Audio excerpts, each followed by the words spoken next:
Hoje é dia 17 de agosto de 2024, sábado, ensolarado, lindo sábado hoje aqui, a temperatura também é agradável. Mas hoje é um dia que o Brasil acordou e vai passar o dia de hoje diferente. A gente teve uma notícia muito triste de um dos brasileiros mais interessantes que eu conheci, nos deixou hoje por complicações daquela famosa H1N1. Silvio Santos, cujo nome na certidão de nascimento era Senor Abravanel.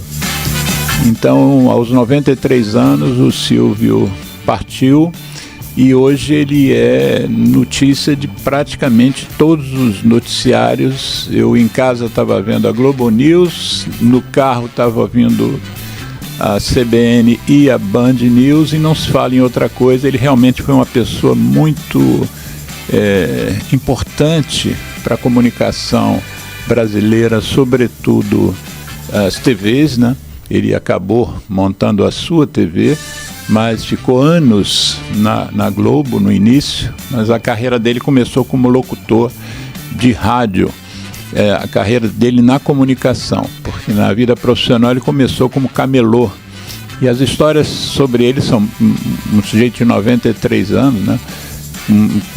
Com um histórico profissional, começou na década de 60, então são aí quase 80 anos de participação, né? De crescimento pessoal e como empresário. Então fica a nossa lembrança da partida do Silvio. E nós vamos então voltar para o tema que nos trouxe hoje aqui. Eu estou trazendo uma convidada que é uma ilustre advogada tributarista, e Michele Viegas. Michele eu vou pedir ela para, ao se apresentar, a gente sempre pede ao convidado para dizer para mim e para os ouvintes o que fez você escolher a profissão que você escolheu. E sobretudo, dentro da advocacia, o que fez você optar pelo tema dos tributos, né, o direito tributário. Então, primeiro queria te agradecer a presença, dizer que está sendo um prazer, porque além de advogada, você é minha amiga. Então, queria que você começasse por aí, se apresentando e descrevendo um pouco a sua trajetória. Maravilha, Alexandre, muito obrigada pela oportunidade. É um enorme prazer estar aqui. Eu acho que dá amizade, né, para um bom papo, uma boa conversa. Aqui eu vejo como um diálogo, né? Isso, um bate-papo mesmo. Nós vamos trocar ideias, você vai conhecer um pouquinho mais. Isso. Agora, quando você me sinalizou, vamos conversar um pouquinho, né, sobre a sua história. Daí, a minha história com direito, ela começa da seguinte forma. Eu estava na 8ª série e houve um julgamento. Isso aqui vai ser bem polêmico que eu vou falar. Deixa eu aproveitar aqui enquanto você está conversando comigo, eu vou definitivamente tirar o som aqui. Ok. Então houve um julgamento, um simulado, né, na faculdade, na faculdade é ótimo, um julgamento em que eu seria advogada do polêmico Hitler. Obviamente que eu condeno, mas lá eu estava na função de advogada, né? De defensora. De defensora do Hitler Nacional. Me diga se eu gostaria que ele tivesse sido absolvido. Foi que eu consegui absolvê-lo, então deu um empate. E é curioso que... Empate é pro réu, né? Empate em dúvida pro réu. E aí, a partir daí, sempre que eu encontrei, esse professor já dava aula há 30 anos. Ele falou, olha, em 30 anos eu nunca vi o Hitler ser absorvido, você precisa ser advogado. Porque ele fazia isso regularmente. Ele fazia regularmente, quando ele tratava, porque era a forma dele chamar a turma, né, para se interessar sobre a história, sobre os crimes, sobre o julgamento que houve posteriormente, e para que nós chegássemos às nossas próprias conclusões, isso dentro de um contexto Isso você estava em que momento, né? de estudo, de escola? A 8ª série equivale ao 9º ano do ensino médio hoje, ou seja, é o último ano que do antecede... fundamental. Exatamente, é o fundamental, desculpa. Na época era ginásio, né? O último ano do ginásio. Era por aí. A gente hoje em dia tem que se colocar, né, se posicionar. Na minha época, né? E aí ele sempre passou pelo corredor e comentava isso, eu falei, não, isso é mais um motivo para eu não ser advogada, né? Eu brincava muito ao contrário. Pode absorver outros Hitler. Exato, mas, enfim, eu tenho um padrinho também, ele é engenheiro, e ele é uma pessoa muito querida, e ele realmente me influenciou bastante. Eu estava em dúvida entre fazer engenharia de produção, vejo os dois, né, mas eu optei pelo direito porque eu gosto muito da linha argumentativa, eu gosto do diálogo, eu gosto de conversar com os clientes. É curioso que, assim, apesar de eu ter escolhido, no final das contas, uma área que é direito tributário, né, que é considerada mais árida, né, porque você está lidando com leis, tributos e tudo mais, só que eu vejo sobre outra perspectiva. Minha lente para que servem os tributos, né? É uma arrecadação de receita para prover, assim, o Estado e suas despesas essenciais, e, dentre elas até o assistencialismo, em termos de saúde pública, segurança, educação e tudo mais, né? E aí eu gosto de trabalhar bastante com isso, e sempre que eu trato com os clientes, eu os vejo também como pessoas físicas. Eu gosto de trabalhar, por exemplo, bastante sucessão, organização patrimonial, enfim, planejamento. E aí, o que me trouxe ao tema, né, da nossa conversa? Bem, eu escolhi tributário porque, dentre as áreas que eu fui estudando ao longo da faculdade, eu vi que o direito tributário, ele é um direito de sobreposição. Isso me interessou. Um direito de sobreposição. O que significa isso? Eu não posso tributar aquilo que não seja um fato. O Código Civil vai dizer, você não pode chamar caneta de caderno. Então, assim, você não pode alterar a natureza, né, das coisas para fins de levar a tributação, tomando em consideração, por exemplo, que a caneta ela seria não tributável e o caderno não é tributável. Aí o Estado, por exemplo, né, gostaria de considerá-la como caderno. Isso é uma pequena ilustração para ficar bem claro. Então, me interessou bastante esse aspecto, e aí eu fui pensando, bem, então eu vou ter sobreposição sobre o direito civil, vou ter correlação com o direito empresarial, mandatoriamente com o direito constitucional, e sempre que houver judicialização, o processo civil, né, que é nada mais, nada menos que são as regras que você se pauta para contestar em juízo, né, defender os interesses, no meu caso, dos contribuintes, né, dos meus clientes. Então, foi assim que o direito tem o administrativo. Então, o direito tributário ele veio para mim exatamente por esse meu interesse de não ficar circunscrita a determinada área. Mas você disse que, por um lado, você vê a questão da tributação como uma coisa que é voltada, por exemplo, uma consequência para o social, né, dos governos. Mas, ao mesmo tempo, quando você advoga, você não advoga para o governo, você advoga para vamos dizer, para um empresário. Porque eu entendo o seu ponto, mas vamos pensar o seguinte, nós temos a Constituição, né, nós tivemos Constituinte originário e depois inúmeras emendas constitucionais, né? O que a Constituição fez? Ela nada mais, nada menos emoldurou aquilo que pode ser fato tributável ou não, delimitou competências. Então, ela fez com que houvesse, a partir da Constituição de 88, uma harmonia entre os três poderes, legislativo, executivo e o judiciário. E o que a gente vê hoje em dia realmente é um embaraço, né, entre esses poderes, usando uma expressão bastante sutil. E por que eu acho que o contribuinte deve pagar o que deve na medida da Constituição, na medida de que ocorram, lembra do tal do direito de sobreposição? Na medida que ocorra o fato gerador. Aí nós estávamos até conversando um pouquinho antes, né, de iniciarmos aqui esse nosso bate-papo. Por exemplo, nós tivemos a tese tributária do século, eu atuei nessa tese tributária do século. O que foi ela?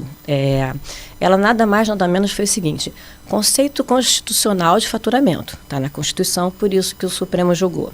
O que é faturamento segundo a Constituição? disse o Supremo, é uma grandeza positiva que vai acrescentar ao seu patrimônio. Sim. Então, se você tinha 10 moedas, você passou a 11, você teve um acréscimo patrimônio de 11. Receita e faturamento se tornaram sinônimas pela jurisprudência ao longo das décadas. Essa tese, né, essa discussão demorou 25 anos por diversas manobras que ocorreram dentro perante o STF, ações diretas de constitucionalidade e tudo mais. E o que estava lá em questão, né? Se o ICMS ele seria uma receita, ele comporia ou não a base de cálculo do faturamento. Ora, o ICMS é uma receita do Estado. Então, é claro que ele vai transitar pela contabilidade e vai chegar na ponta final, que é o próprio caixa dos estados. Ou seja, por essa natureza, ele não agrega, não é uma grandeza positiva. Então, é esse direito de composição, sobreposição, que me interessa.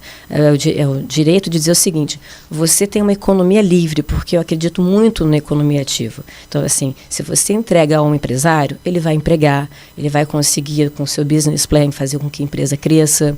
Então, é uma riqueza que vai circular livre, porque o Estado já estabeleceu as premissas que ele precisa dentro da Constituição e das normas regulamentares, leis complementares, e assim vai, ordinárias, para fins de atingir o seu orçamento. Então, o que transborda é o que eu acho que não deve ser pago. Então, é por isso que eu acho que é um limite muito tênue, que isso tem a ver com o direito da propriedade. O que você acha no momento, te interrompendo, o que você acha no momento desse movimento que está acontecendo no Brasil, mas que de uma certa forma o Brasil globalizou a questão, que é a taxação dos super ricos, por exemplo? Como é que você vê isso? Você acha uma coisa justa? Você acha que, enfim, o sujeito é super rico porque fez por onde, então não precisa ser punido por ser super rico? Punido, ou seja, taxado além por ser super rico, né? Sobretaxado. O que você acha disso? Porque eu, assim, vendo a coisa do ponto de vista social, eu fico, poxa, é super justo, eles têm como dividir um pouco com quem não tem. Mas qual é a posição de você como advogada? Vamos lá. Falando com a Michele, não a Michele advogada. Tá. A Michele, pessoa física, né? Pessoa cidadã. Eu não acho legítimo que haja uma taxa para aqueles que são mais ricos. Eu acredito muito na meritocracia, então eu estou partindo da premissa de que são riquezas que decorrem de estudos, de empreendimento de anos, né, para um determinado segmento, ou uma inovação que realmente seja disruptiva. Então, assim, nesse conceito, você imaginar que você vai ter uma sobretaxa, é como se você dissesse o seguinte: você não precisa ganhar tanto. Eu acho que pode ser algo, eu estou falando em termos econômicos, né? É o seguinte: para que eu vou trabalhar tanto? Porque essa média acaba que essa conta é feita, né? Por que eu vou trabalhar mais X se eu vou ter uma taxa nesse percentual que vai me levar à mesma margem? Então, a minha compreensão é de que isso pode atrofiar a economia. Então, assim, mas, assim, pelo fato de há diversos estudos sólidos, com consistência, pela constitucionalidade, pela legalidade, viabilidade, dizendo que isso não traria essas implicações. Sim. Mas, falando dos menores, por exemplo, eu estava fazendo ontem, estava no salão de beleza. Aí ele falando sobre a tributação, estava pesado e tudo mais. Aí ele falou o seguinte: olha, o meu concorrente... O dono do salão? O salão, O meu concorrente só trabalha 3 vezes por semana. E eu não entendo porque eu trabalho 6 e ele trabalha 3. Aí ele falou assim, ele me disse que se ele trabalhar as 6 vezes por semana, que é usual, né, desse segmento, ele vai mudar de faixa do regime de tributação e vai ganhar o mesmo. Então, ele prefere trabalhar as tais 3, porque para o bolso dele irá a mesma quantia. E ele vai ter mais tempo livre. E ele vai ter mais tempo livre para dispor com a família, saúde, enfim, o que quer que o valha, estudar, né, algo do gênero. Então, assim, esse é o meu viés. Então, acho que a gente já tem, por exemplo, olhando para o Brasil especificamente, nós temos uma carga tributária enorme. E assim, um dos Isso grandes... não é choro de rico, não? O que? O fato de chegar... Porque normalmente o o dono do negócio acha que paga muito imposto, né? É uma característica, a gente vê as queixas e tal. Às vezes eu fico pensando, ele pega, o jeito vai vender um refrigerante, ele vai lá no depósito, na empresa e paga R$2 por aquilo e vende por 8. Ele meteu 400% em cima do produto que ele está comercializando. Pega por 2, vende por 8. Mas se você aumentar de um imposto, por exemplo, de 18 para 19, aumentar 1%, ele já é contra o governo.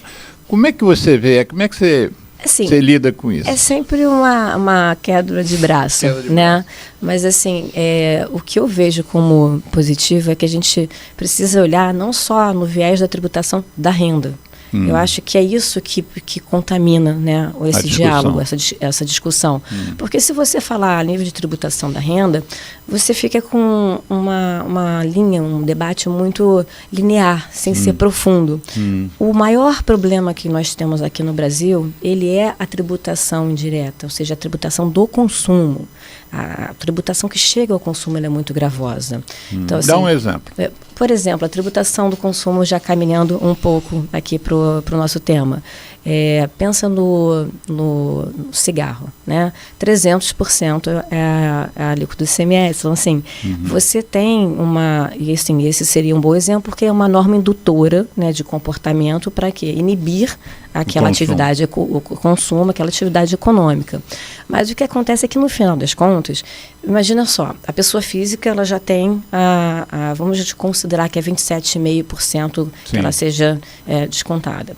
Então, ela já está imaginando que ela tem uma liquidez do que ultrapassar aqueles 27,5%, né? Vamos dizer que esses 27,5%, tirado esse valor, ele fique com 100 moedas.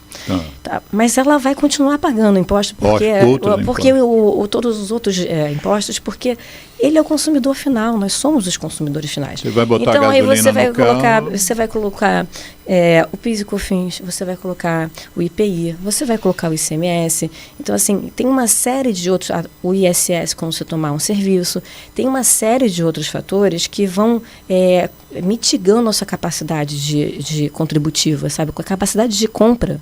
Assim, se a gente olhar para trás, a gente não está vivendo apenas uma crise econômica. Então, a gente está vivendo também uma crise em que o Estado ele tomou uma proporção tamanha em despesas que ele, de fato, precisa tributar. Ele precisa arrecadar.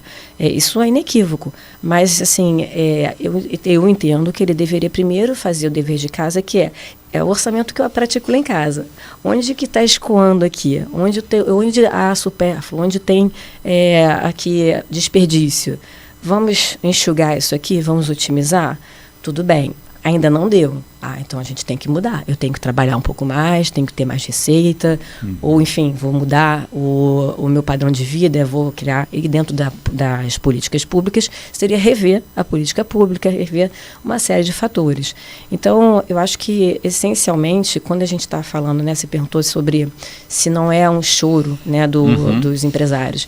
A contribuição previdenciária, ela é extremamente onerosa. Então, assim, a gente tem, vamos dar uma margem, assim, o que a gente consegue se um funcionário recebe 10 mil, ele custa mais ou menos 20 mil para a empresa. O dobro. O dobro.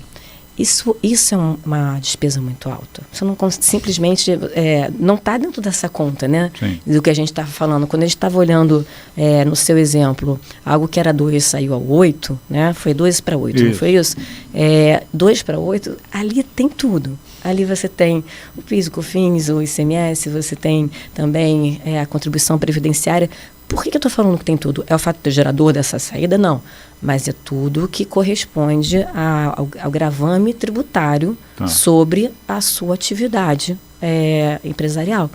Então, nessa medida, a margem do resultado ela é muito baixa. É baixa. Então, assim, alguns segmentos têm uma alta, que aí já são de valor agregado, vamos dizer, para trabalho intelectual. Muitas vezes você tem uma margem, né? Só que se você pensar que você estudou 20 e tantos, 30 anos, né? Eu estou formada há 21. Dizer que, por exemplo, o meu trabalho, ele teria uma... É claro que, meu trabalho é praticamente no diálogo e apresentar uma solução jurídica, fazer pareceres, procurar jurisprudência, ajuizar ações se cabíveis, se necessárias, enfim, ajudar o cliente a fazer uma reformatação da forma de contabilizar. Às vezes a gente entende que os ativos, por exemplo, de IPI, às vezes está com o NCM errado e a tributação está completamente majorada. Então, assim, é para arrumar a casa, é o planejamento tributário que deve ser bem ouvido. O planejamento tributário até o Estado faz, a União faz. Ela está planejando quanto ela precisa arrecadar e a medida que ela precisa arrecadar e quais são as regras. E o contribuinte da outra parte vai olhar. Tá. Se são essas regras, vamos aqui. O tema é muito amplo, mas o que você está achando do encaminhar dessa reforma tributária que a gente está... Que nós, assim, o povo não entende bem o que está acontecendo. Eu confesso que não entendo bem. Ouço críticas e ouço elogios, dizendo que há méritos deste governo porque desempacou um troço que há décadas precisava ser feito, mas na sua visão de tributarista, como é que nós estamos no momento em relação a isso? E explica um pouquinho o que é essa reforma tributária. Essa reforma tributária, ela agora não está tratando, por exemplo, da tributação da renda. Então, foi fatiado, porque a intenção inicial era que a reforma tributária fosse global. Agora nós estamos voltados o quê? Para as contribuições, no caso, PIS, COFINS, ICMS e ISS, né? PIS, COFINS incide sobre o faturamento, ICMS sobre as mercadorias, ISS sobre a prestação de serviço e o IPI sobre produtos industrializados. Então, o que vem essa reforma fazer? Vamos simplificar. Então, por exemplo, o PIS e COFINS já são muito parecidos, são gêmeos. Então, foi-se criado o IBS e o CBS para simplificar, e aí criou-se um imposto seletivo. Esse imposto seletivo também é conhecido como imposto do pecado, tá? Porque basicamente aquilo que grava como norma indutora determinadas atividades para fins de alcançar fins de saúde, fins sociais. Então, assim, induzia, como a gente estava falando há pouco, né, que você, por exemplo, não tenha um sobreconsumo ou consuma o tabaco, por exemplo, né, não fique adicto ao tabaco, porque vai sobreonerar, talvez. Exatamente. Então, você vai chegar um momento em que você eventualmente não vai ter capacidade de também comprar. Não, e a gente tem, só fazendo uma parte em relação a questão do preço do cigarro, a gente tem uma série de coisas que podem e que são feitas para você reduzir consumo. Você tem leis que, por exemplo, impedem que você fume em ambientes fechados, isso é uma lei muito importante. Você tem leis que impedem, por exemplo, a venda para menores de qualquer produto de tabaco, lei que inseriu imagens das consequências negativas do uso nos maços de cigarro, tudo foi lei, tudo foi uma construção jurídica importante. O Brasil é considerado um dos países exemplares no controle do tabaco no mundo. Muitas atitudes nossas são copiadas, mas de tudo que a gente já fez, proibir, por exemplo, propaganda em qualquer meio de comunicação, isso também é lei, mas de tudo que se pode fazer, e o Brasil fez e faz muito bem, o aumento do preço do cigarro é a medida mais eficaz para você reduzir consumo. Por isso que a indústria brasileira, por exemplo, opta por um caminho de manter o preço lá embaixo, usando como justificativa falaciosa o fato de que se você aumentar preço, aumenta o contrabando. Mas a gente sabe que existem outras ações, inclusive o Brasil é signatário de um tratado internacional que inclui a questão do enfrentamento dos produtos ilegais, né? Então, não só a tributação, no caso aí, que chama-se imposto do pecado, e eu às vezes gosto de chamar também imposto do veneno, né? Porque outro imposto que está sendo previsto é o das bebidas açucaradas, por exemplo, né? Os refrigerantes e outras bebidas, porque sabe-se que o impacto sobre a saúde e sobretudo a indução de jovens ao uso é muito grande se você deixar um refrigerante barato, né? Então tem que botar um preço que faça, como você disse, que ele pense antes de consumir. O direito, assim, o que é delicado é o seguinte: se nós disséssemos, estamos tributando aqui o refrigerante, né, o produto que sai, né, do refrigerante da indústria ou dos distribuidores, ele será sobretaxado para não incentivar o consumo, desincentivar, na verdade, o consumo. Estão em linha, eu acho que é eficaz. Só que vamos dizer que isso acontece, por exemplo, na questão do plástico, né?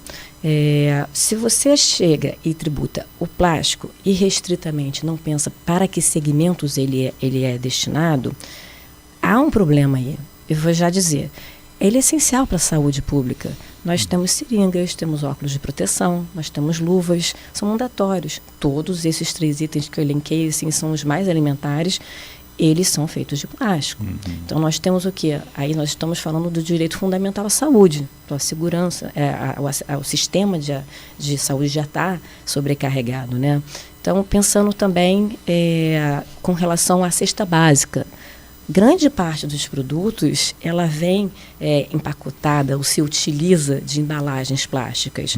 Então, assim, é uma balança, né, assim, muito delicada. Então, por isso que eu acho que é melhor você olhar para o produto final e aí, sim, você, em retrospecto, você vê qual será o impacto, se realmente vai alcançar e se você não vai, por reflexa, no caso, prejudicar outros que sejam essenciais. Sim. É esse caso que eu estou falando aqui. É uma coisa de uma complexidade extraordinária. Né? Exatamente. Então, assim, há o pleito da indústria do plástico, né, para dizer, olha, aqui nós teremos esse problema. E está bem endereçado, tá? Então, tende a haver um abrandamento com relação à cesta básica. Mas eu estou falando tende porque ainda está em processo a regulamentação dessa reforma tributária. Isso. Então, a respeito desses impostos que eu comentei agora, nós tivemos primeiro a emenda constitucional, então o texto da Constituição, né, que aí vamos falar por hierarquia, ele já foi alterado para esses parâmetros, só que ele se remeteu muito a leis complementares. Então, foram basicamente, olha, estou dispondo aqui que o imposto, institui-se o imposto seletivo, etc. e tal, diz qual é o fato gerador e que seja regulamentado. Então, grande parte, e havia muita dúvida, virá desse momento de agora. Então, uma crítica que eu tenho grande foi o tempo que isso foi submetido aos parlamentares. Assim, é uma questão de 24 horas. Assim, para você estudar 400 páginas, é impossível. Então, é algo que é muito sério para ir à votação e você chegar a um resultado a toque de caixa.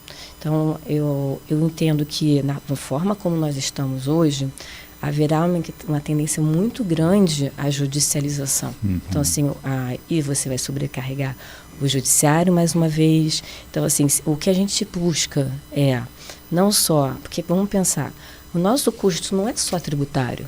Nosso custo, maior custo, sob a perspectiva internacional, qual é? É a segurança jurídica. Então, na medida em que você desenha um sistema constitucional tributário que ele não seja...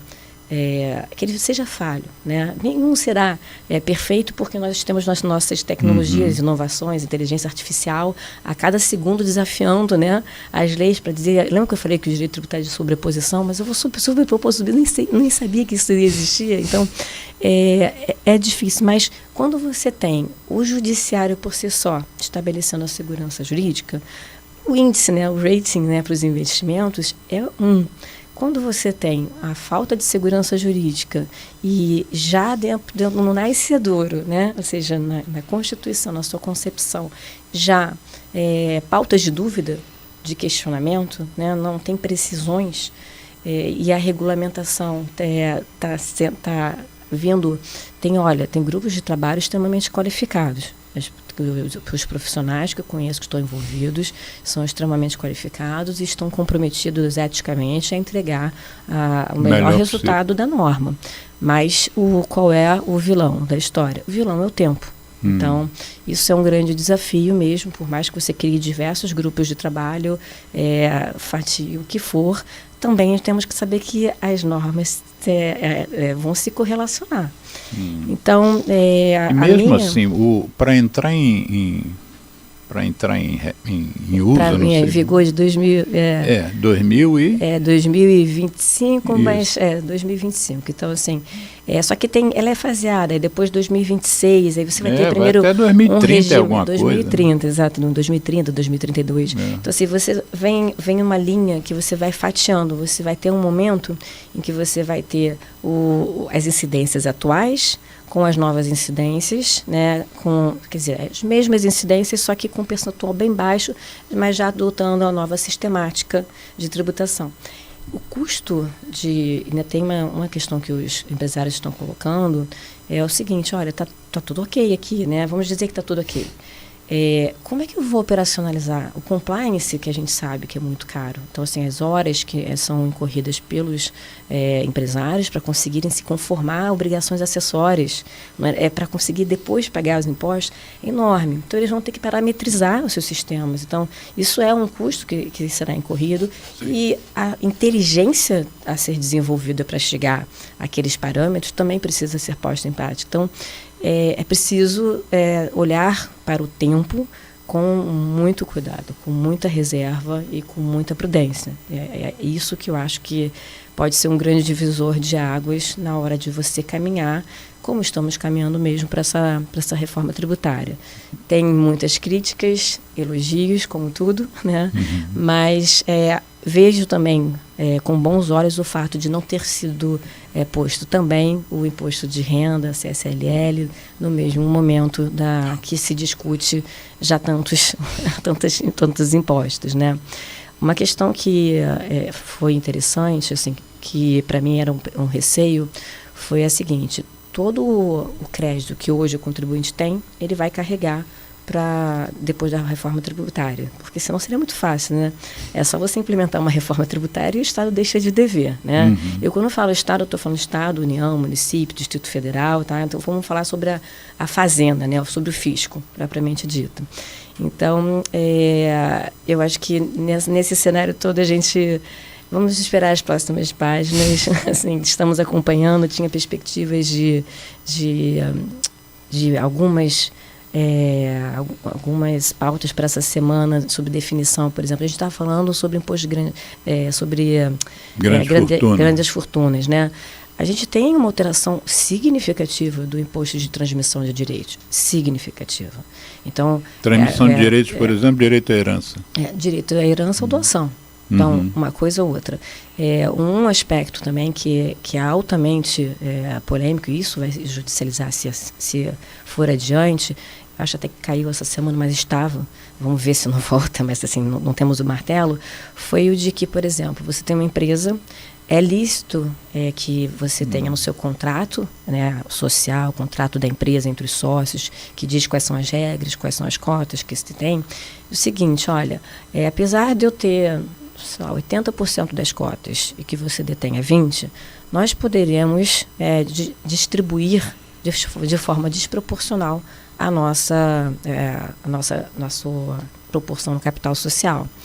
Isso nada mais, nada menos existe porque você está olhando para os esforços. Muitas vezes você tem o 20% porque eventualmente eu sou o investidor, né? E você tem todo o capital intelectual. Então, na hora que vê o resultado de um trabalho, há um diálogo e fala, olha, é razoável que a gente faça 50-50. Então, assim, e aí o que se pretende? Não, se você fizer uma distribuição desproporcional, isso pode caracterizar a doação. Então, é uma loucura. Seria taxar essa diferença. Isso é de um todo absurdo. Então, assim, são questões que nós estamos vendo, e aí a gente, falando sobre isso nos leva a olhar para quê? Eles estão vendo os planejamentos de holdings, né? Planejamentos sucessórios. Eles estão vendo? Eles vão vendo? Lá. É muito bom você colocar esse ponto.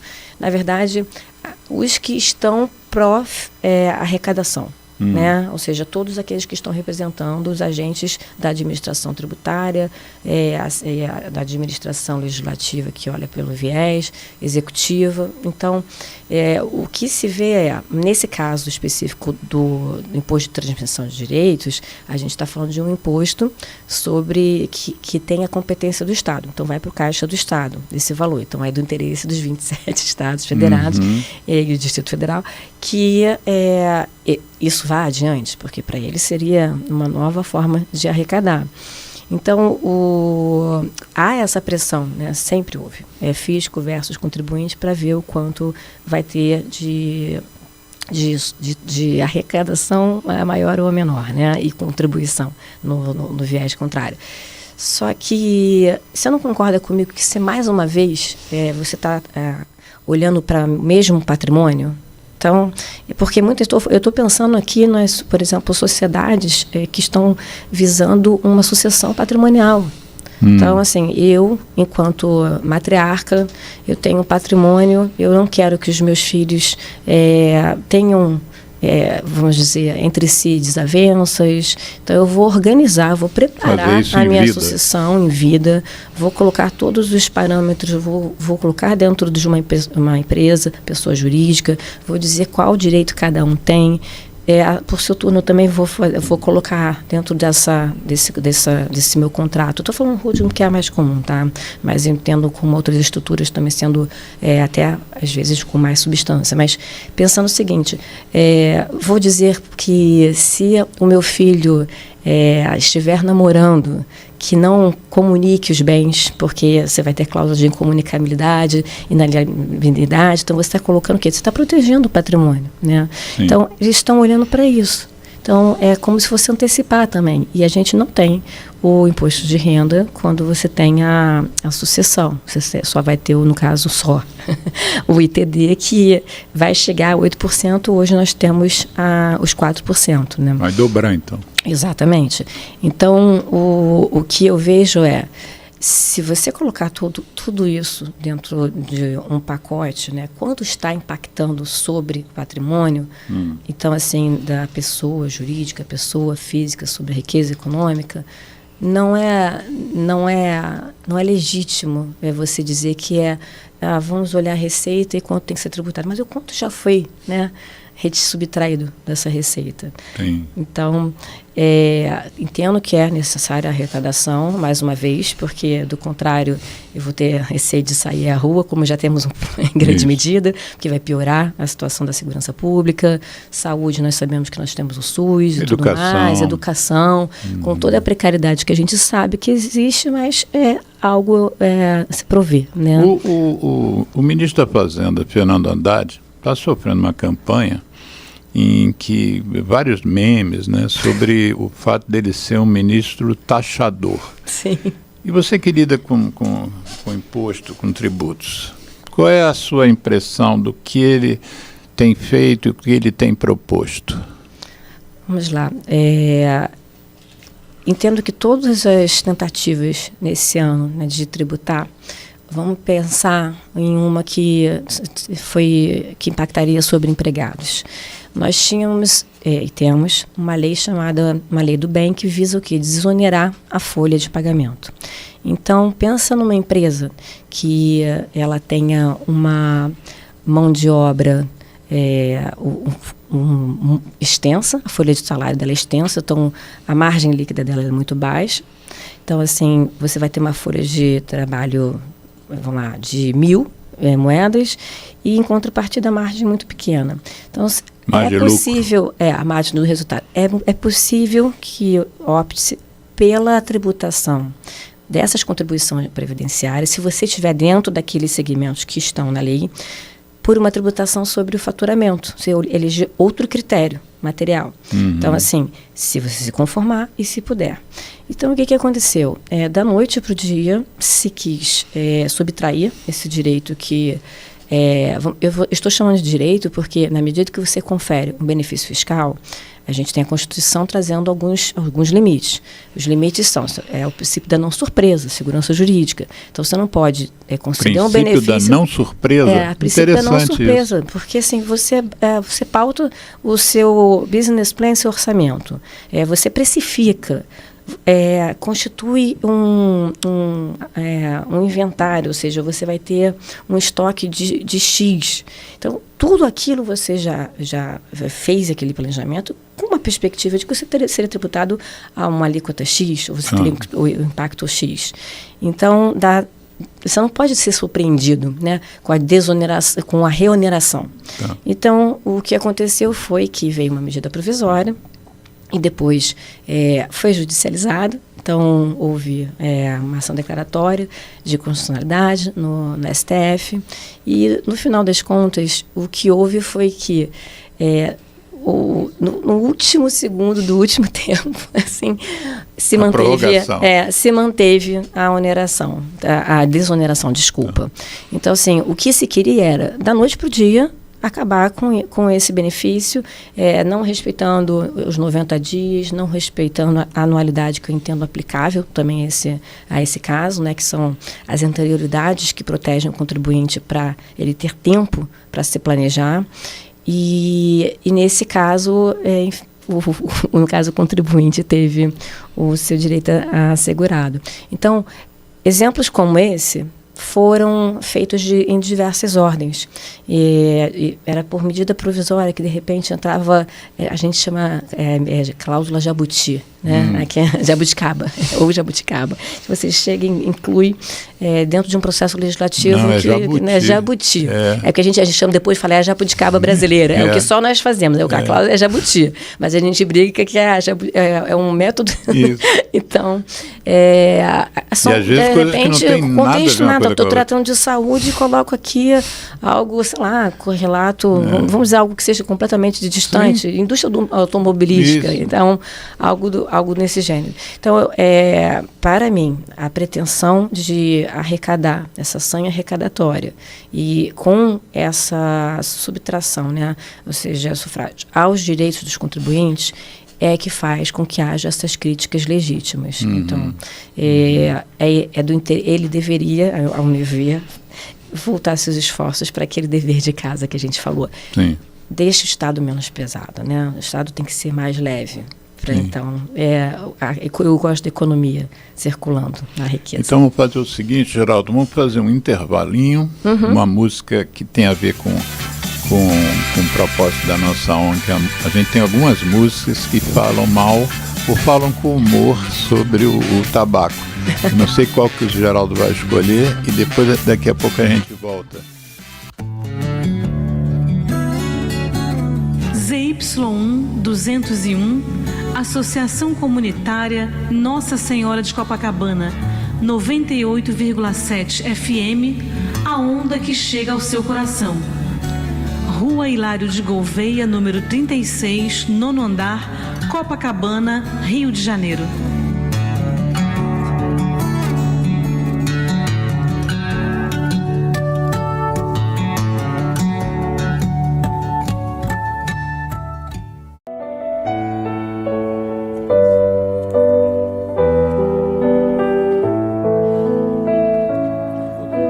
Se você está melhor, porque meus sentidos me dão mais prazer, sinto mais felicidade, sem saudade de você.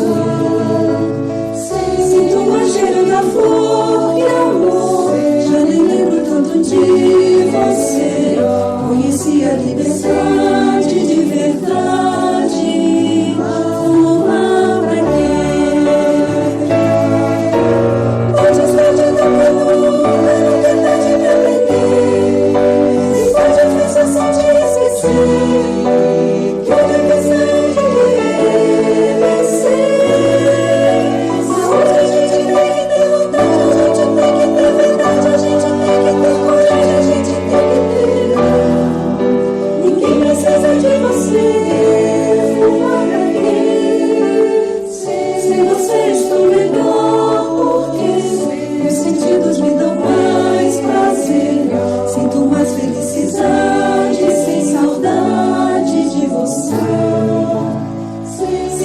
cheiro da flor, que amor. Já nem lembro tanto de você.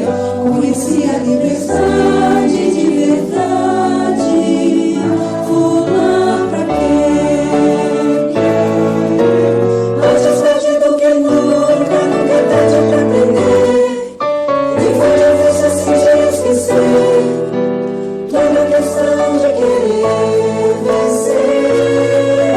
Saúde a gente tem que ter vontade, a gente tem que ter verdade, a gente tem que ter coragem, a gente tem que ter. Ninguém precisa de você. Fumar pra quê? Sem você estou melhor, porque meus sentidos me dão mais prazer. Sinto mais felicidade, sem saudade de você. Sinto mais cheiro da flor, que amor. Já nem lembro tanto de você. Conheci a liberdade de verdade.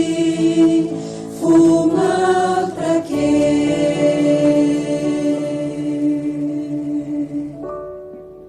Estamos reiniciando o programa Viva a Voz Saúde pela Rádio Nossa Senhora de Copacabana, aqui no Rio de Janeiro. O tema do programa hoje, eu sempre peço o convidado ou a convidada para nomear o programa, porque eu acho que quando a pessoa nomeia o programa já dá mais ou menos a dica por onde esse tema vai ser trabalhado. Então, o tema do nosso programa de hoje é em relação aos plásticos. Mas o título do programa ficou Agenda de Redução dos Plásticos, quer dizer, uma agenda global. E qual é o papel da tributação nisso? Porque existem vários papéis. Se você quer tomar uma decisão, seja ela qual for, né? Tem o papel dos técnicos, tem o papel dos comunicadores, da imprensa, tem o papel dos juristas, tem o papel, enfim, se for um tema ligado à saúde, das instituições, sociedades médicas. Mas, como no caso do cigarro que eu mencionei no primeiro bloco, se a gente quer reduzir o consumo de tabaco, o papel mais importante é justamente o da tributação. Isso já está pacificado há algum tempo, ninguém tem mais dúvidas sobre isso. A questão é como fazer um aumento da tributação, sem ser judicializado, como a convidada se referiu a algumas medidas que a gente toma, por mais bem intencionadas que sejam, muitas vezes cabe uma discussão e cabe então levar a discussão para a justiça. Nós temos diversas questões que a gente tem levado, que a gente tem achado importante que sejam levadas a cabo, mas que foram judicializadas e não sai do ambiente jurídico. Por exemplo, a gente tem um pleito antigo em relação ao tabaco, que é você impedir a colocação de aditivos, porque os aditivos têm um papel que faz parte do processo o processo da criação do fumo. Tem certas coisas que não podem, certos aditivos que não podem deixar de entrar, mas tem aditivos que são postos lá exclusivamente com o interesse de pegar mais consumidor. Então tem aditivo que aumenta o poder da nicotina em gerar dependência química, tem aditivos que diminui a aspereza da fumaça quando entra. Então tem lá uma série de aditivos que a gente está pedindo para que sejam proibidos. Isso está no Supremo. Eu já fui a Brasília algumas vezes e não sai do Supremo, a decisão não é dada. E a indústria já entrou com a ADIM, né, dizendo que aquele pleito seria inconstitucional. Qual foi a indústria que entrou? Foi alguma associação? Porque para entrar com a ADIM tem que ser alguma confederação, alguma associação. Existem muitas que a gente chama de braços de fachada da indústria. Então a indústria não entra, mas entra, por exemplo, a Associação Brasileira de Cultura de Fumo, ou então a Federação não sei que dos Fumicultores. Então não necessariamente é a empresa de tabaco propriamente dita. Sim. Mas o fato é que a coisa não anda. E várias questões. Mas hoje o que nós queríamos, então, abordar com a nossa convidada é um aspecto que eu vou fazer um introito aqui em relação ao plástico. Existiu, né, uma decisão de uma diretora-geral da Organização Mundial da Saúde, que é minha ídola, a doutora Gro Brundtland, uma norueguesa ambientalista, médica, foi primeira-ministra da Noruega, a primeira mulher a ser diretora-geral da OMS, e, como ambientalista, presidiu a Rio Eco 92 aqui. Ela era chairman de todo o evento aqui no Brasil, em 92. Em 98, ela assumiu o cargo de diretora-geral da OMS e colocou o ranking das preocupações dela, o tabaco em primeiro lugar. Então, em 98, no discurso de posse, ela assumiu que o tabaco e a malária seriam as duas coisas mais importantes da gestão dela serem tratadas.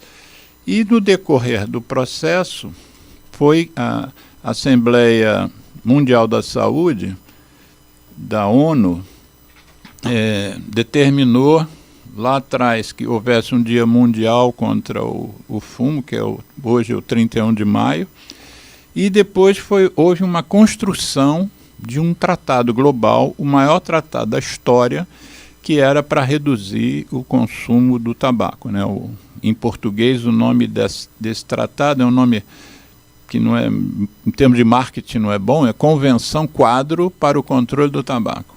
Então isso começou a vigir em meados do início do século XXI, e, se não me engano, 2005, e a partir daí os países foram convidados a entrar e assinar e a ratificar esse tratado. Então hoje nós temos mais de 180 países que fazem parte, e com diversos artigos que cuidam da questão do fumicultor, artigos que cuidam, enfim, o principal artigo, inclusive, é o artigo 5.3, que é o artigo que alerta as partes, né, que em vez de se chamar países, se chamam partes. Sim. Alerta as partes para o risco da interferência da indústria do tabaco sobre as políticas públicas dos países que o tratado estimula que sejam adotadas, né? Então, é considerado o maior entrave a você controlar o tabagismo no planeta, justamente a interferência da indústria sobre toda e qualquer política pública que se pretenda adotar, ou inovando, ou implementando em qualquer parte. Você lembra de um filme, desculpa interromper, chamado Obrigada por Fumar? Sim, era um lobista da indústria. A indústria tinha a indústria não só do tabaco, né? Também tinha das armas e da bebida. Da tríade. Da tríade de lobistas. Muito interessante. É um filme, assim, eu gostei muito, já vi várias vezes. Uhum. E tem um outro filme também marcante sobre o tema, que já é um pouco mais antigo, que é O Informante, que é um sujeito que era o vice-presidente de pesquisa e desenvolvimento da segunda maior empresa de tabaco do mundo, que é o Jeffrey Wigand, que aliás fez o prefácio do meu livro. Em 94 ele fez uma denúncia. Quer dizer, o tratado que eu estou me referindo é considerado o maior tratado sanitário da história da saúde pública do mundo. E esse processo que se iniciou com Jeffrey Wigand, denunciando a indústria, porque o nome, inclusive, em inglês é melhor do que em português. Em português é O Informante. Uhum. Então, se eu for na sua casa e e houver um crime na sua casa, eu vou relatar. Eu sou um informante, uma testemunha ocular. Mas o nome em inglês é melhor, que é The Insider. Quer dizer, não só ele informou, sim, mas ele estava dentro, né? Ele sabe por que de cada questão ali. Né? E aí esse processo iniciado pela denúncia dele é considerado o maior processo jurídico da história dos Estados Unidos. É um negócio absurdo. E em 97, 98, foi lançado o filme, concorreu, se não me engano, a 6 ou 7 Oscars. e acabou redundando numa punição a algumas empresas de tabaco dos Estados Unidos, que as maiores empresas de tabaco do mundo, boa parte delas são americanas ou anglo-americanas. E a multa que eles foram obrigados a pagar é em torno de mais ou menos 2 trilhões de reais. Foram mais ou menos 340 bilhões de dólares. É uma coisa assim... E a proporção foi conforme o faturamento das empresas? Eu não posso assim, precisar exatamente como é que foi esse cálculo, mas foi um cálculo que beneficiou, se não me engano, 40 estados americanos, e foram feitos em cima dos custos que aquele comércio, aquele consumo gerou em termos de perda de trabalho, de morte, de pagamento de tratamento de doenças e tal, que redundou nesse quantitativo, né? Bom, aí a Convenção Quadro por Controle do Tabaco, ela segue até hoje. A cada 2 anos tem a COP, né, que é um encontro entre as partes, né? Então nós estamos, se não me engano, na COP 12, alguma coisa, também não posso precisar. E agora, em 2022, comparando, vai dizer, o impacto do tabaco hoje, para justificar toda essa preocupação da norueguesa, da Gro Brundtland, 1,25 bilhão de pessoas dependentes de nicotina, 180 milhões de adoentados graves e quase 9 milhões de mortes por ano. Então a OMS tem uma conta, se morrem uma pessoa, tem 20 pessoas adoentando gravemente. Então se morrem 9 milhões de pessoas por ano, lembrando que o Holocausto, a guerra levou 5 anos e morreram 6 milhões em 5 ou 6 anos. Nós estamos falando de algo que mata hoje 9 milhões de pessoas, multiplicando por 20, 180 milhões de doentes, e um prejuízo econômico planetário de mais ou menos 1,4 trilhão de dólares, né? Então, não há dúvidas que qualquer esforço vale a pena.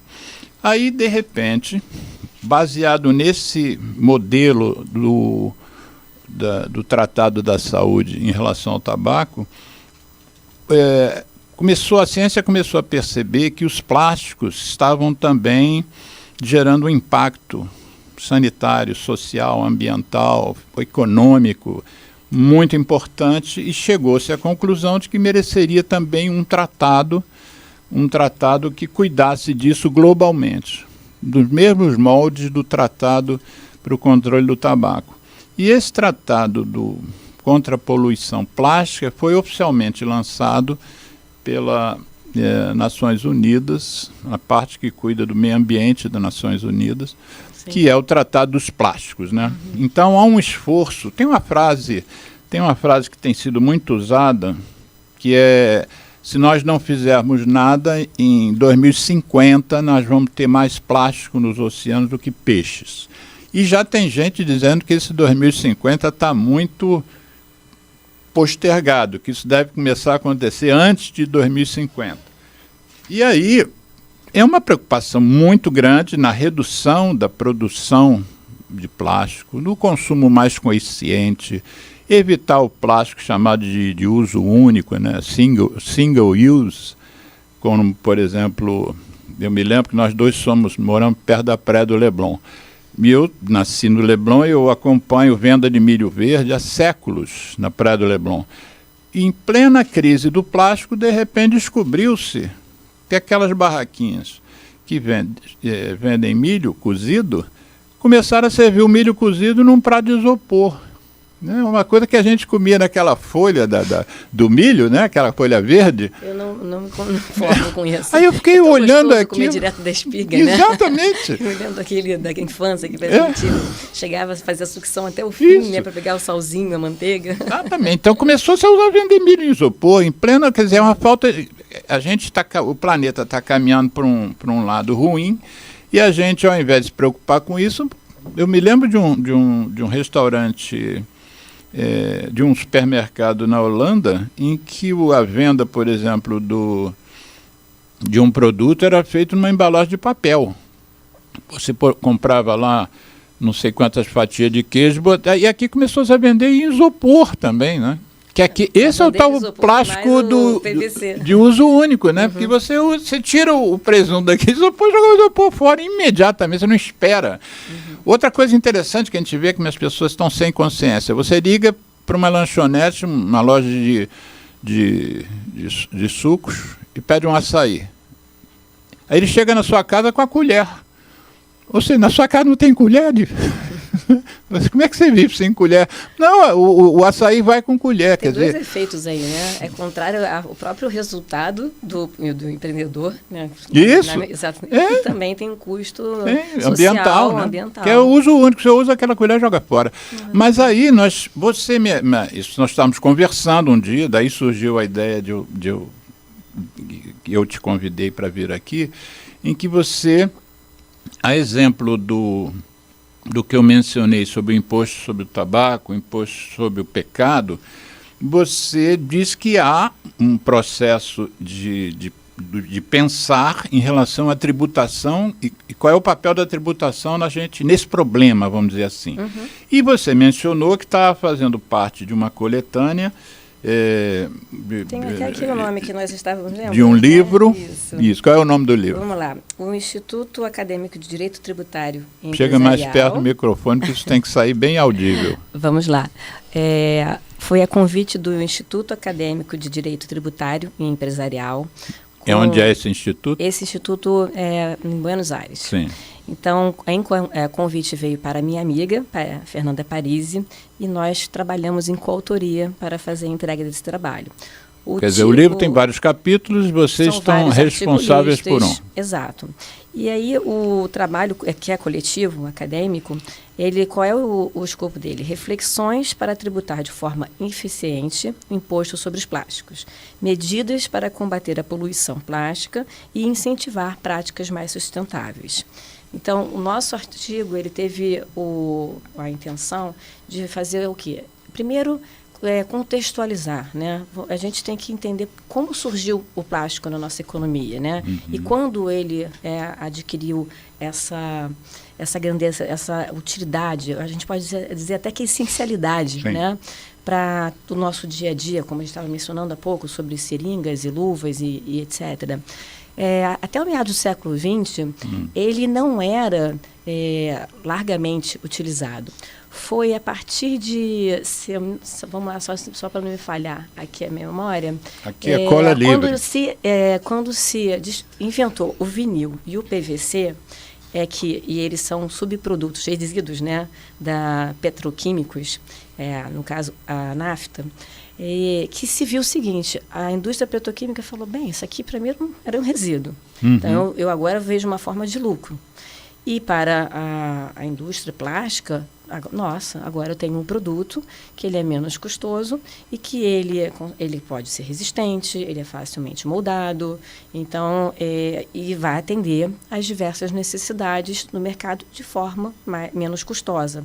Então, foi esse encontro, né, de interesses econômicos e demandas de consumo que levou ao largo crescimento do uso do plástico, né?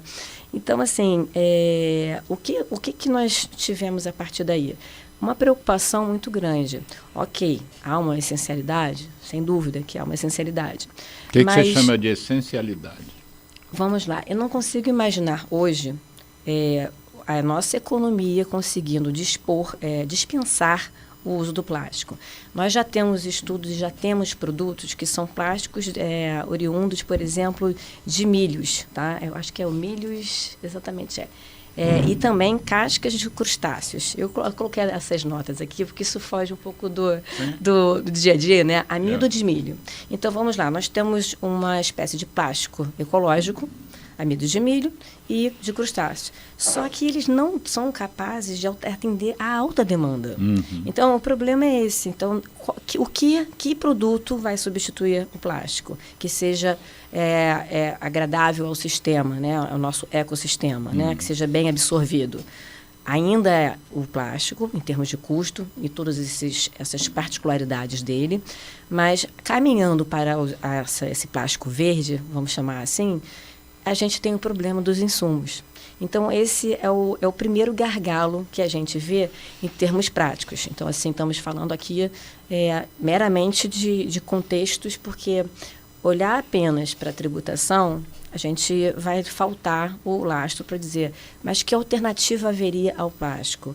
Hoje, com os dados que eu consegui coletar a partir do meu estudo, eu não consegui identificar algum outro produto que não seja poluente ou que não sobreonere, né? Ou seja, que torne inviável determinadas comercializações. Imagina se, sei lá, quintuplicasse, por hipótese, tá?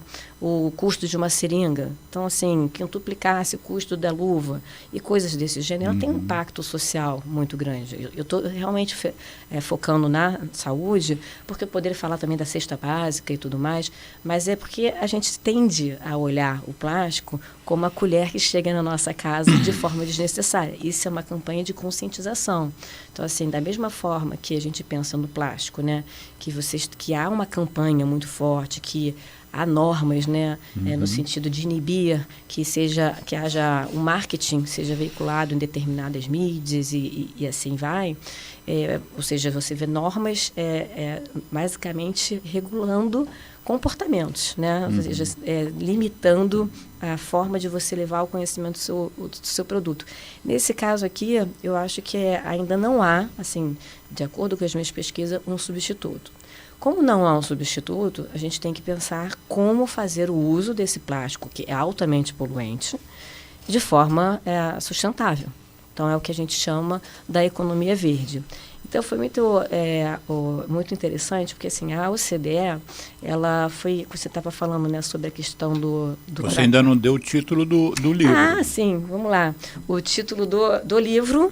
Não, na verdade, a gente tem reflexões. Ainda não temos fixado o título, mas ele vai ser publicado na Argentina, então, Buenos Aires, mais especificamente.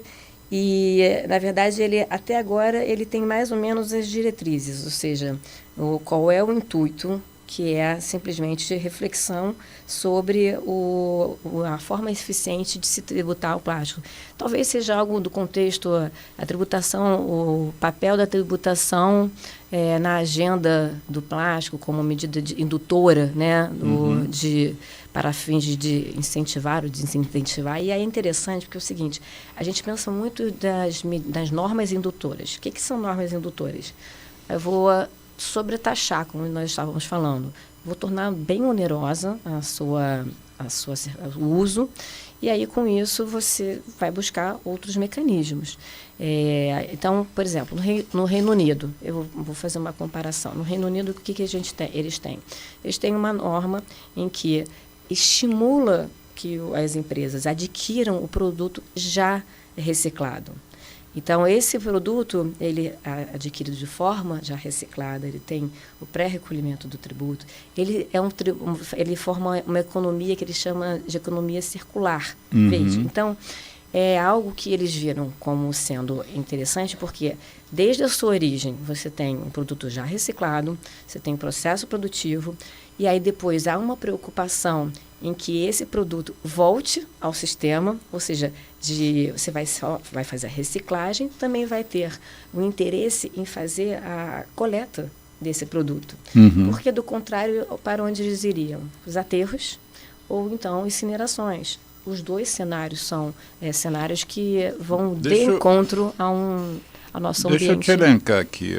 Eu entrei na página das Nações Unidas para o Meio Ambiente e, dentre as falas, né, os textos, eles têm 5 objetivos com esse tratado global sobre plástico, né? Então, primeiro, incluir metas de redução da produção dos plásticos. Ou seja, tem que se pensar em reduzir essa produção. Obviamente, no que puder ser reduzido. E eliminar substâncias tóxicas dispensáveis no ciclo de vida do plástico. Esse é o segundo objetivo.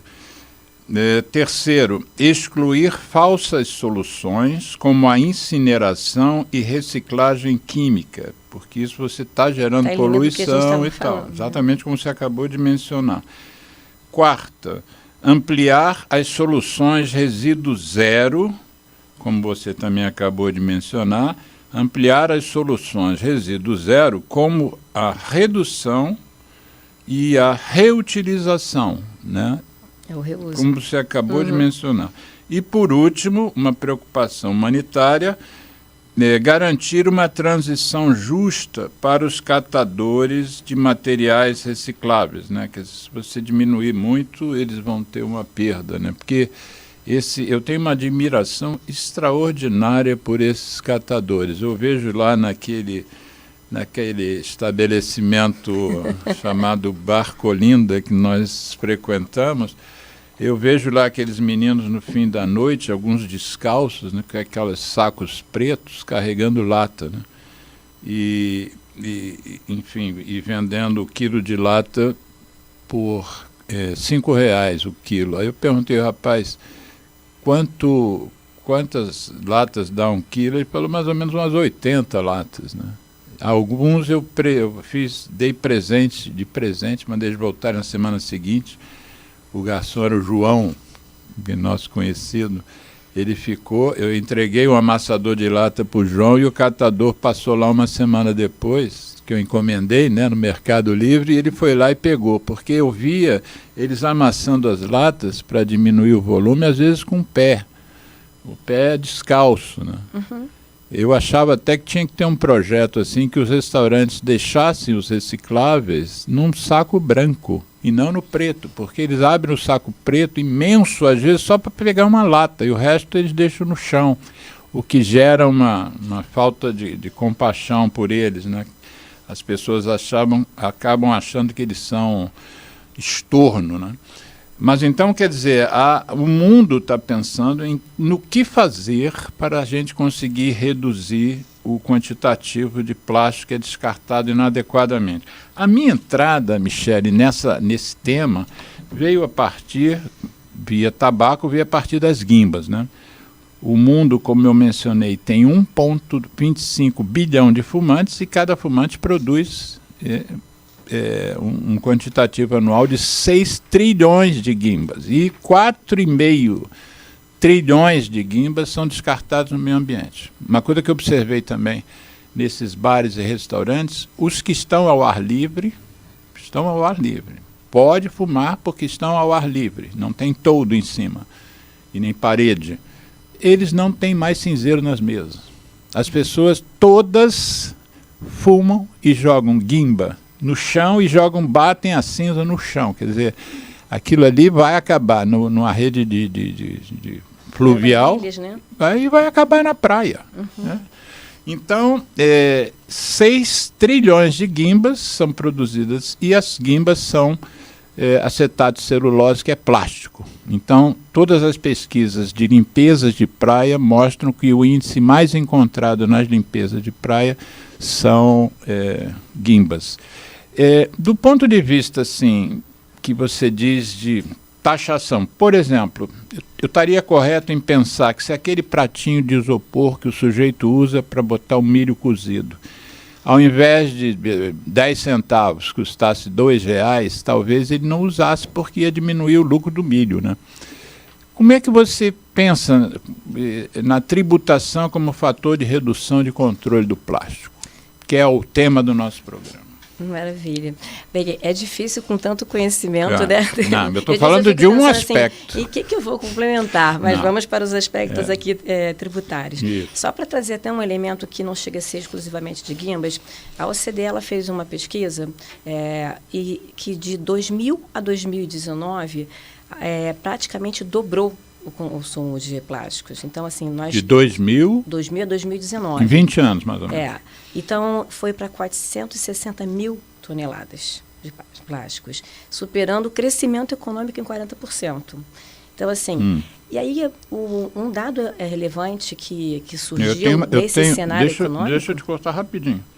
nesse texto da ONU para o meio ambiente, a fala deles é de 430 milhões de toneladas de plástico por ano. Desculpa, milhões de toneladas. Eu falei mil? Falou mil. Ah, não, milhões. Milhões de toneladas. Tonelada não, já é milhões. 1.000 quilos. Né? São milhões. Uma tonelada é 1.000 quilos. Milhões. Nós produzimos 430 Sim, milhões eu normalmente de toneladas. Coloco milhões com 2 M's. Isso. Só que eu fiz assim, uma cobrinha. Mas não, vai, prossiga. Até porque para superar o crescimento econômico tem que ser na casa dos bilhões mesmo, né?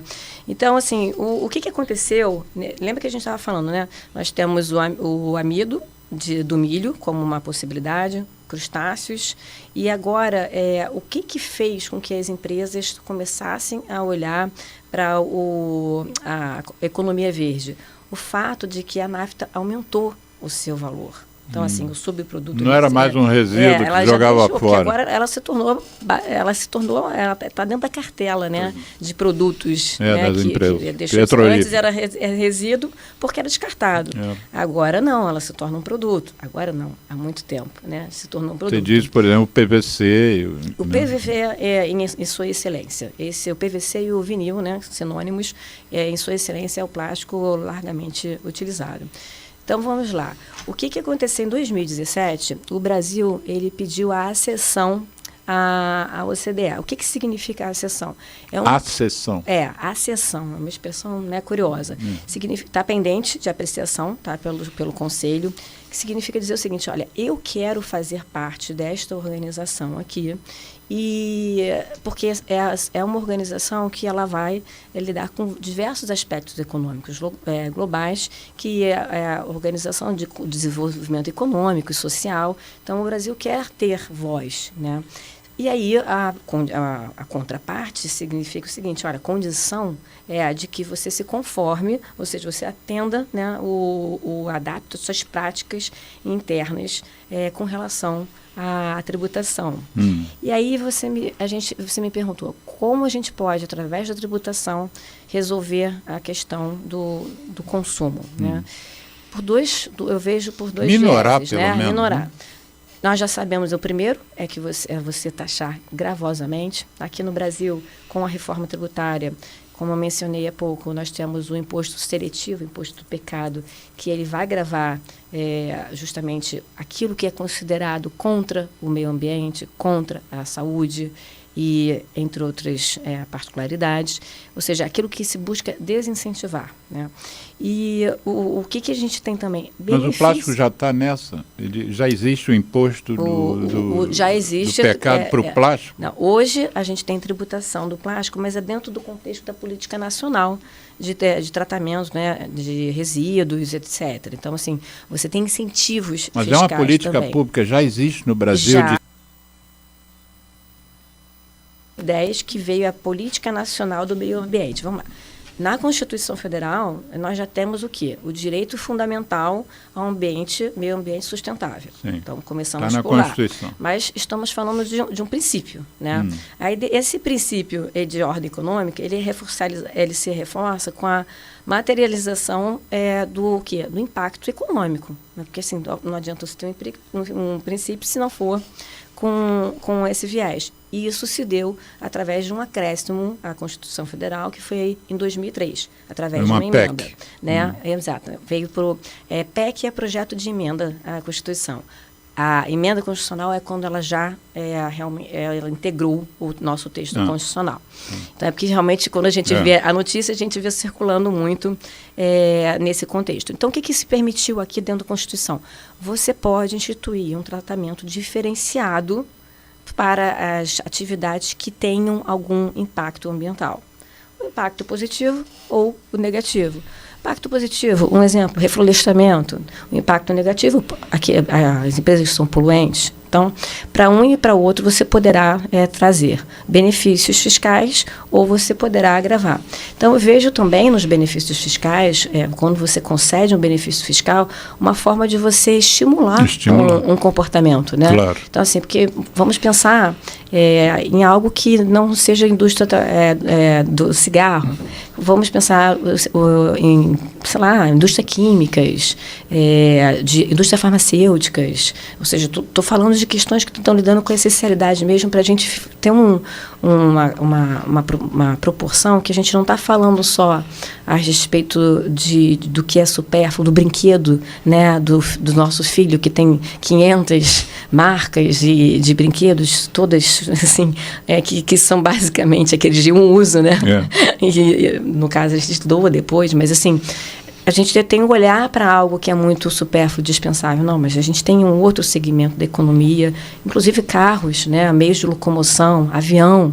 Então, assim, são todos essenciais, né, para a nossa economia ativa, nossa logística e diversos aspectos. Para esses, faz sentido você sobretributar? Não vejo por quê. Então, faz sentido você tornar, por exemplo, o ônibus, as peças do ônibus, ele tem em sua composição o plástico. Faz sentido você tornar custoso a ponto de ter que ir na manutenção, na compra de uma nova frota e etc. Você tem um impacto na tarifa, porque vai repercutir. Se você tem... Então, é melhor que você conceda, na minha perspectiva, em alguns cenários, para esses segmentos que não têm propriamente a produção do plástico, benefícios fiscais em que você diminua o consumo, né, ou que você só adquira aqueles que sejam recicláveis, ou que você mantenha por um determinado tempo, ou que você tenha um impacto, você implemente dentro da sua empresa, né, uma estrutura, inove com um processo de reciclagem próprio. Então, assim, esse tipo de medida você pode estimular. Não, então vamos fazer o seguinte, eu tenho um descarte aqui absurdo dessas peças. Não são, então vou implementar aqui o que se fala do Brasil é que aqui a gente recicla muito pouco. Você tem algum dado sobre isso? Não? Porque aqui parece que a gente não acordou ainda para esse potencial que seria a reciclagem, tirando as latas. Eu vou te falar que eu não tenho dado, tá? Geraldo, vê se tem algum computador disponível aí, vê reciclagem no Brasil, percentual de reciclagem, porque a gente fez um movimento que começou fora, mas chegou ao Brasil, por exemplo, em relação à redução das sacolas plásticas do supermercado. Sim. Mas eu moro do lado de um supermercado, e vou, então, com frequência, né? Eu nunca vejo ninguém levando sacola de casa. A maioria sai com aquela sacolinha já notou que a sacola mudou? Ela é mais menos resistente. Foi uma lei do Carlos Mink. 4%. O Brasil recicla 4%. Quer dizer, a gente não entendeu ainda, né? 4%.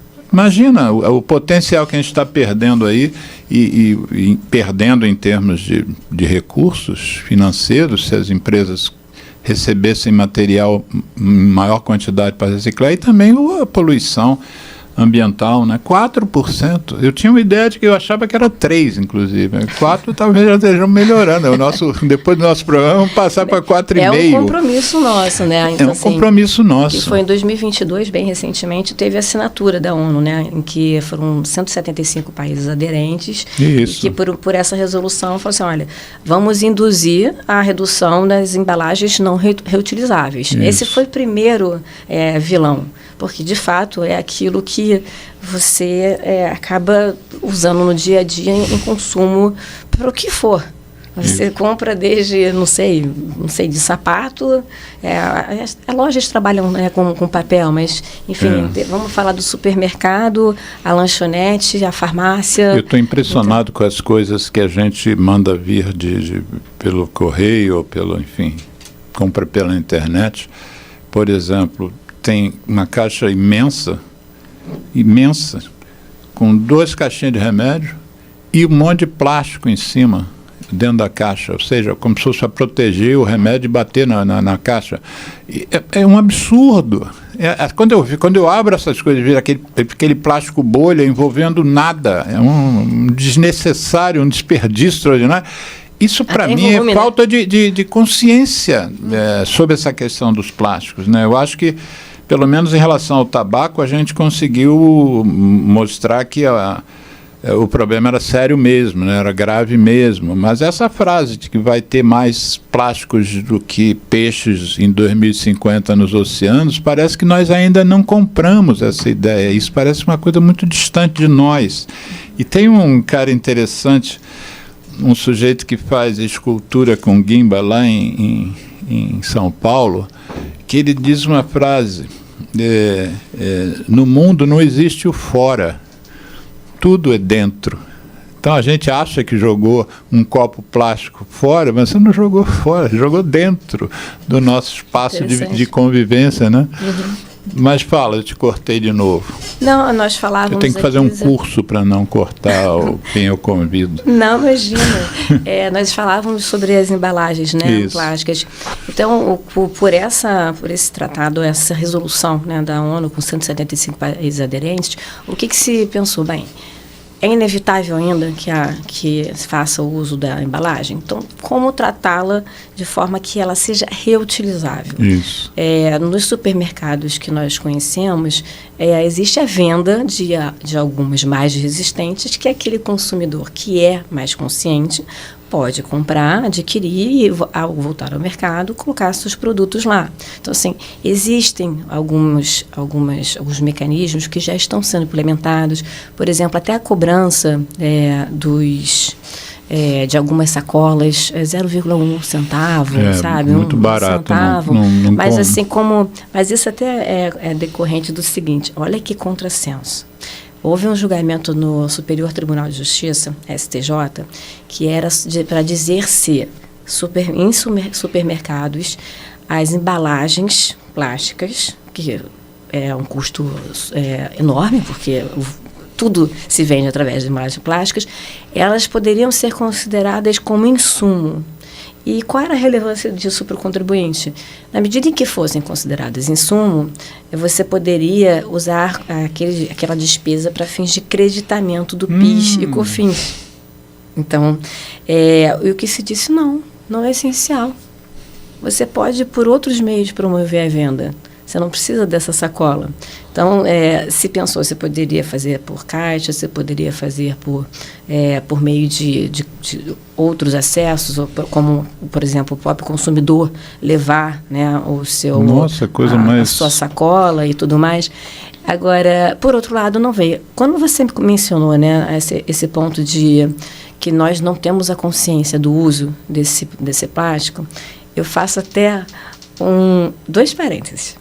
O primeiro deles, que talvez seja uma ideia. Lembra que eu falei que eu estava pensando em ser advogado em engenharia de produção? Sei. Se você olha para o engenheiro de produção, se fizer uma campanha para que ele tome a consciência de que, por exemplo, endereçar para residências remédios com esse uso desnecessário, né, de material em volume, porque o engenheiro de produção ele pensa na logística, no menor volume, para otimizar. Então, assim, e também que não haja necessidade do próprio plástico, acho que é um caminho, porque você tá trabalhando na origem. Uhum. Você está trabalhando com a ciência, com aquele que gera o conceito, ou seja, o que está é o motor, né, disso. E, por outro lado, por que eu vejo que algumas famílias ainda fazem o uso dos plásticos? Eles são menos custosos e tem uma quantidade muito menor que os plásticos que você compra no supermercado de lixo. Se você for olhar, está em torno de R$30, R$40. Então, assim, isso me lembra. Eu lembro quando tinha, eu não sei se era Grande Família, Cacantibes. Não era Grande Família. Não era Grande Família, não. Como é que era o nome do programa, geral? Não deve ser da geração dele, mas tinha o Cacantibes. Sai de baixo. Sai de baixo. Então, olha agora. Geraldo não era nascido. Ele não era nascido.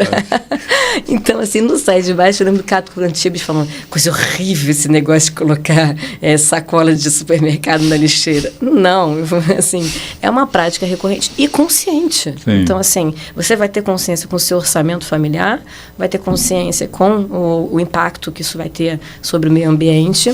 E uma dúvida, quando você falou, a gente já tem um número de 4%, será que todos os prédios, por exemplo, que fazem aquela... coleta orientam, seletiva, né, que você separe e tudo mais. Isso, garrafa eles PET, têm, de fato, a coleta seletiva? Porque se for um caminhão qualquer... você vai separar tudo e ele vai passar por aquela... O caminhão da Conlurb. O caminhão Conlurb. Tem empresas que fazem essa coleta sem ser da Conlurb. Sim, eu acho que o meu prédio, por exemplo, são particulares. São particulares. Eu tenho uma campanha que eu faço, já comecei a fazer há algum tempo, que eu recolho as tampinhas das garrafas PET e levo para a Conlurb avisa a Suípa que as tampinhas chegaram, quer dizer, depois de um certo quantitativo, né? Aí a Suípa vai, pega, leva para uma empresa que recicla plástico e doa para a Suípa ração para os animais da Suípa, se não me engano, pagam castração e tal. Então, a partir das tampinhas. Então, eu comecei isso com um porteiro amigo, depois uma vizinha, e a última coleta que eu entreguei na Conlurb foram 270 quilos de tampinhas. Parabéns. Quando eu fizer a edição do programa, eu vou botar a foto da última que eu levei agora, bacana. Mais ou menos uns 5 sacos grandes, e agora já estou, o Colinda está me ajudando, o Cantinho do Leblon, que é outro restaurante que a gente gosta, o Embalo Bar lá em cima, se não me engano o Bigorrilho na Praça Antero Quental, e o movimento está crescendo, outros porteiros. Então eu acho que também a gente precisa de espaço para comunicar isso às pessoas, há o que fazer, há benefícios não só para o planeta, no caso aqui os animais estão sendo... A Suípa é uma sociedade que recolhe animal de rua, né? E estão conseguindo dar ração para os animais. Você sabe o que eu acho interessante? Assim, a resistência, algumas pessoas pensam, é um cachorrinho, vai ter quem cuide, né? Já existe a ONG, né, que toma conta. Eu, por exemplo, faço a coleta, eu armazeno, quem quer que vale. Teve uma época que virou um toque. Eu pegava, eu estava quase passando todas as mesas. Aí falei, Michele, pelo amor de Deus, que vergonha. Mas por quê? Eu destino a compra de cadeiras para idosos. É outra coisa que eu já ouvi falar. Porque os idosos, e quem faz é a BBBR, lá no Jardim Botânico. A BBR. Então, assim, a escola do meu filho, por exemplo, destina para lá, o Santo Agostinho. Eles conseguiram coletar, acho que foram 2, e se transformou em compras de 2 cadeiras de roda. Porque os idosos são desconhecidos no Brasil. Sim. Então, assim, nós sabemos que cada vez mais a tendência é nós termos, né, a longevidade, ela é galopante, e os idosos são os que são mais esquecidos. Então, acho que na medida em que seja ampliado, vai ter maior adesão. Sim. Se ficarmos segmentados, normalmente vai ser o quê? Quem tem uma consciência maior voltada aos animais, quem é pet friendly, quem é pai pet, mãe pet. Então, se você tiver um leque e fizer, né, um marketing, uma campanha institucional para isso... Eu, pessoalmente, quero, primeiro, já tenho o telefone do rapaz da Suípa, porque a Ana Cris Damasceno, que já esteve aqui, depois eu te passo o link do programa e na edição eu vou botar ali o Galpão Hélio Pellegrino, o Galpão de Artes Urbanas, ali perto da PUC, é lá que eu deixo as tampinhas. E ela já me deu o telefone da Suípa, do rapaz, que eu conheço por foto. E vou lá conversar com ele, vou filmá-lo, vou filmar a Suípa, e quero ir nessa recicladora também para ver como é que é o processo deles de separação desses plásticos, para divulgar. Sim. Eu acho que a gente precisa divulgar que o problema existe. E as soluções, que são soluções macro, né, que envolvem a Organização das Nações Unidas para o Meio Ambiente, quer dizer, são coisas muito além, né? Agora, existem as coisas que a sociedade pode contribuir também. Eu sou muito a favor daquele lema das ONGs, né? Pense globalmente e haja localmente, né? Porque a gente só pensar globalmente, de repente você... isso é muito grande para mim, não vai adiantar nada o que eu vou fazer. Como não? Como é que o meu grupo conseguiu 270 quilos de tampa plástica? Isso iam para onde? Na barriga dos albatrozes, numa ilha qualquer lá do Pacífico, né? Vou botar o link também. Um vídeo que eu editei chamado se não me engano eu dei o nome de Quem se responsabiliza pela morte dos albatrozes. Existe uma ilha lá no Pacífico em que os albatrozes passam lá, tem albatrozinhos lá, tal, eles usam aquilo ali como o seu espaço. Só que ali também desova todo o lixo plástico que o oceano, naquelas redes de correntezas e tal, joga e vai parar na ilha, e os bichos comem aquilo ali achando que é comida. E aí morrem. E aí esse rapaz que tem esse projeto lá abriu a barriga dos albatrozes, está lá cheio de plástico, cheio de tampa plástica, pedaço de plástico. E tem um agravante que você também, que está super interessada nesse tema, já sabe, que esses plásticos que a gente vê, por exemplo, uma garrafa PET, aquilo ali com o sol, as correntes e os penhascos, aquilo ali vira micropartícula e depois vira nanopartícula. Os peixes comem, nós comemos os peixes, e já foi encontrado pedaço de plástico no coração de gente, de pulmão. Recentemente na China fizeram lá um estudo de um pulmão, estava cheio de plástico, nanopartícula, né? Coisa que se vê no microscópio. Então isso está afetando a nossa espécie também, né? Além da gente estar matando albatroz, a gente está se intoxicando com plástico. Na medida também que polui o meio ambiente, também está nos afetando diretamente, né? Claro. Não só nessa questão da cadeia produtiva, de alimentar, né? Mas também nesse outro viés. Sabe, eu fui ao Web Summit que teve esse ano. Sim. E, explica para o pessoal o que é o Web Summit. O Web Summit é um congresso que ele congrega diversos empreendedores, startups, que vão falar sobre seus resultados, né, suas conquistas. Então, por exemplo, eu tive uma experiência muito agradável, que foi de conhecer, para mim foi completamente disruptivo, e até peguei aqui, porque eu fiz um artigo e publicou no J Pro Tributos, né? Que eu vou até ler, porque é muito complexo. Olha que coisa bacana. Vamos lá. Para a redução de resíduos e aumento da reciclagem. Olha a ideia desse jovem, que é o representante do Consul no Brasil, Holanda e tudo mais.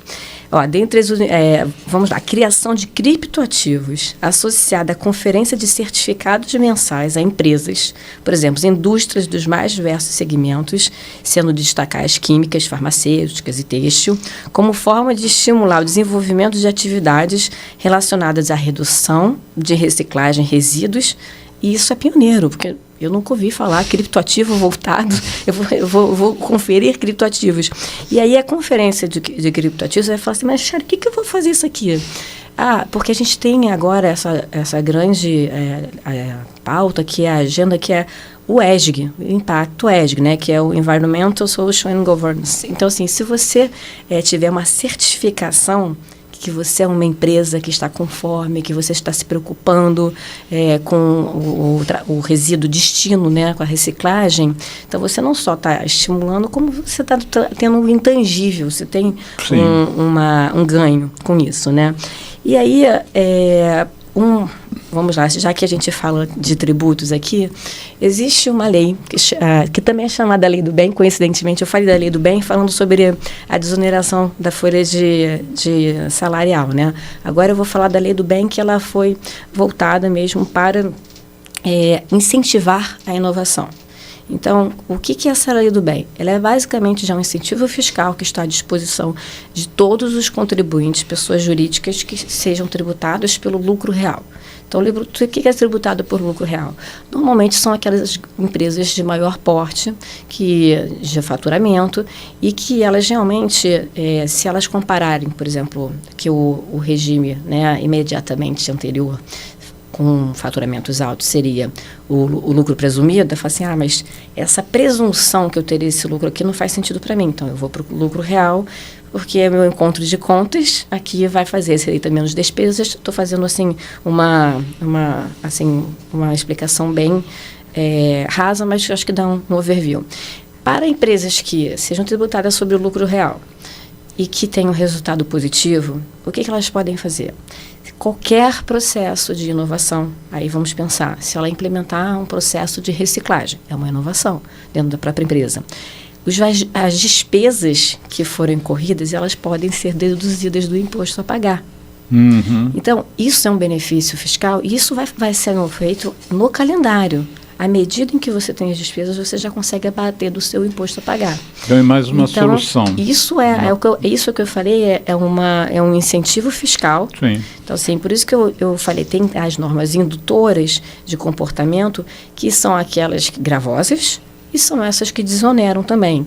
Eu sou muito afeta para uma atividade como essa, né, qualquer das atividades, que você olhe para esses aspectos de inovação. Então, a inovação é tudo aquilo também que você reduza um custo. Eu consegui implementar um sistema que está reduzindo o consumo de luz e assim vai.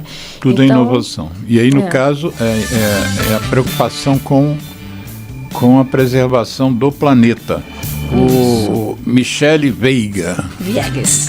Michele Viegas. Vega, que eu achei que era o do Zorro. Michele Viegas, advogada tributarista. Infelizmente, o tempo voa. O nosso papo aqui podia continuar bastante. Eu ia até mencionar que nos Estados Unidos eles proibiram o uso de canudo de plástico. 500 mil canudos de plástico por dia nos Estados Unidos deixaram de ser produzidos e utilizados. Mas nós... Mesmo aqueles da economia verde? Não, os que são ecológicos estão substituindo os plásticos, mas não faltará oportunidade para você voltar aqui com a gente, para a gente conversar mais sobre o direito. Porque do mesmo jeito que o mundo está globalizado, eu acho que o entendimento dos problemas está globalizado, a intersetorialidade existe de fato. Né? A gente não seria um dos melhores programas de controle do tabaco do planeta se os advogados, os juristas não tivessem preparado as leis que a gente conquistou ao longo dessas décadas. O Geraldo já está botando a musiquinha, significa que o programa corta ali, aquele computador dele é malvado. Geraldo, muito obrigado. Michele, o convite, foi maravilhoso. Prazerzaço. Com gosto de quero mais. Gosto de quero mais, sem dúvida nenhuma. E para breve. Isso aí, inclusive, temos mais quando agenda. o livro sair, de repente pode ser um pretexto para você voltar aqui para falarmos só sobre o livro e a sua participação e da Fernanda Parisi. Exato. Podemos vir, eu e a Fernanda, a gente pode conversar. Ela é do Rio? Isso, ela é do Rio também. Que maravilha. Então já conversa com ela, sei lá, novembro, dezembro, quando sair o livro, tá bom? Vou perguntar para ela qual é a data. Muito obrigado por você dividir esse tempo aqui conosco, nos ensinar tanta coisa aí do seu saber. Eu aprendi muito saber. Né? Um abraço, nossos ouvintes. Divulguem quando tiver a edição refeita.